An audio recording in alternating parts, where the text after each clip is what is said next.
Um homem de 49 anos, ligado ao PCC, foi morto nesta quinta-feira após reagir a uma abordagem feita por policiais da Rota, na zona leste aqui de São Paulo. No carro, o suspeito carregava explosivos. De acordo com uma denúncia anônima, o homem era um dos participantes de roubos a carros fortes no interior do estado no mês de abril. A Secretaria de Segurança Pública afirmou que, ao ser abordado, o criminoso apontou uma arma para a equipe policial, que reagiu. No carro foram encontrados 3 explosivos utilizados em roubos a bancos e caixas eletrônicos, uma pistola e vários cordéis detonantes. Mota, a situação de enfrentamento à criminalidade se intensificando em muitos estados brasileiros. São Paulo, a gente acaba trazendo os destaques aqui quase que diariamente. Enfim, é uma situação praticamente de guerra, né? Uma guerra civil, né? É uma guerra que passa pela guerra das ideias pela guerra das palavras. Eu fui olhar, Canhato, fui examinar essa notícia e cheguei num dos sites que fala sobre isso. O site dizia que um homem foi morto pela Rota. Em seguida, o site informava que o suspeito dirigia um carro cheio de explosivos. E aí, mais uma vez, a gente encontra o uso inexplicável da palavra suspeito. Porque a própria matéria diz que o homem dirigia um carro cheio de explosivos. Então, não é mais suspeita, né? É fato. Por que essa hesitação? Por que denominar de suspeito alguém que dirige um carro cheio de explosivos e reage à abordagem da polícia? Essa pergunta que eu estou fazendo aqui é muito mais importante do que parece. Você, delegado Palumbo, que acompanha as ocorrências policiais, tem vários colegas e pessoas próximas nas muitas forças policiais.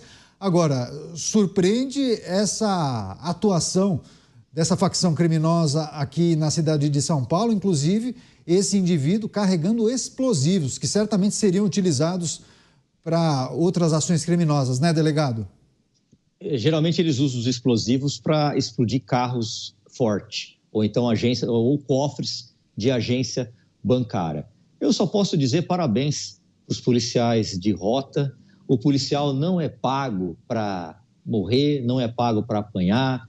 Quem investe contra a polícia, seja para dar socos, chutes, corre o risco de tomar um tiro e morrer. Em Paraisópolis, essa semana, nós tivemos um caso em que um procurado da Justiça, artigo 157, roubo. Ele foi para cima dos policiais militares, pegou a arma, acertou 2 policiais militares que, graças a Deus, não faleceram, e o bandido foi morto. Ou seja, o crime está cada vez mais audacioso. O crime não tem mais medo. O crime está deitando e rolando. É triste a gente falar isso, principalmente eu, como delegado de polícia, que odeio o criminoso, não suporto criminoso. Para mim tinha que acabar com todos os benefícios deles, todas as regalias, inclusive com a progressão de regime. Por isso que eu propus um projeto de lei para acabar com isso daí. Pegou 30 anos? É 30 anos. Chega disso aqui no Brasil. A Rota, ela tem um sistema de informação, muitas vezes recebe informações do Ministério Público, e ela faz excelentes prisões e apreensões. Então, mais uma vez, parabenizo os policiais. Você, Luiz Felipe Dávila, a gente tem trazido também destaques do noticiário policial aqui em Os Pingos nos Is. É uma situação extremamente delicada, principalmente nas grandes capitais do país. Agora, é preciso refletir também sobre a atuação dessas grandes facções criminosas nas capitais, que dominam algumas modalidades do crime, tráfico de drogas, roubo a bancos e tantas outras atividades criminosas, né, Dávila? É isso mesmo, Canhato. Mais do que isso, o crime organizado está também se infiltrando nas atividades legais, cada vez mais. E daqui a pouco vai indicar a gente para Ministério Público, vai eleger bancada para Congresso Nacional. Ou seja, se nós não tivermos um plano nacional para desmantelar o crime organizado, e não tem, como o delegado Paulo bem disse, e é verdade, é o que a gente cobra todo dia aqui na Jovem Pan, é uma vergonha não ter isso, o Brasil corre um enorme risco de se tornar um narco-estado, como aconteceu com vários países da América Latina. Veja agora no México, nós acabamos de ter eleição presidencial no México. 36 candidatos foram assassinados. 175 pessoas trabalhando em campanha foram mortas.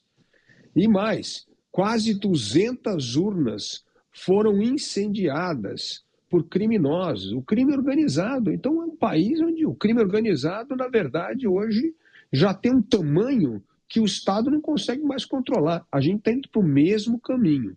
E sem um combate ao crime organizado, nós vamos para o mesmo caminho do resto da América Latina. E esse caminho é muito ruim, porque esse caminho coloca, sim, a democracia em xeque.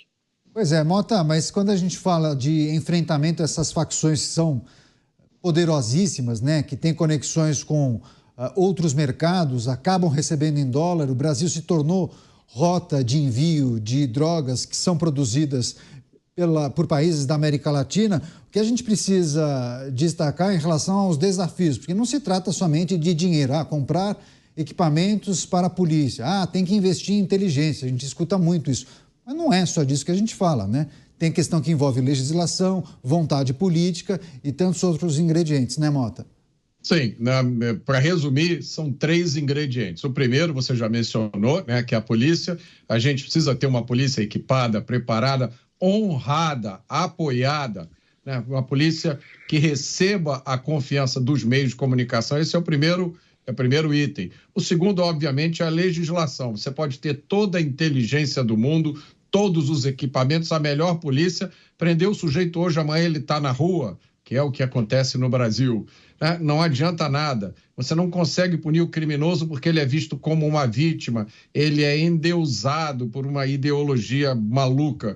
E o terceiro item dessa receita, Canhato, é retomar o controle do sistema prisional, para que o sistema prisional deixe de ser a universidade do crime, para que a gente acabe com esse absurdo de ter as cadeias separadas de acordo com as facções, para que o sujeito entre lá e fique o tempo que ele tem que ficar, para quando ele sair, ele não oferecer mais nenhuma ameaça à sociedade. Essas são as 3 coisas: polícia, legislação e cadeia.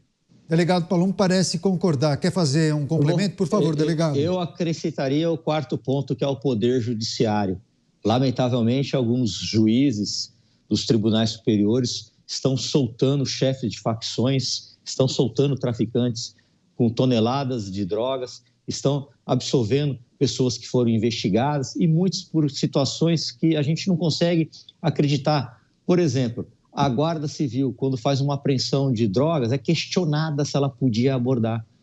Mas está no Código de Processo Penal que qualquer um do povo pode prender em flagrante, mas basta ter coragem. E por que, então, que eles questionam o tempo todo? Eles acabam fazendo um desserviço. O Executivo tem que apoiar as suas polícias. Lá em Goiás é tolerância zero. Lá o crime não está se crescendo, não. Por quê? Porque tem um governador firme, forte, que apoia a polícia, que dá recurso, mas tem que dar para as duas. Não adianta dar só para a polícia militar, esquecer da civil, esquecer da científica, porque é uma engrenagem isso daí. Quando uma falha, a outra vai agir. Então, nós precisamos de mais patrulhamento, nós precisamos de mais investigação, a gente precisa de leis pesadas e um judiciário que não afrouxe e nem solte tantos presos por causa desses juízes garantistas.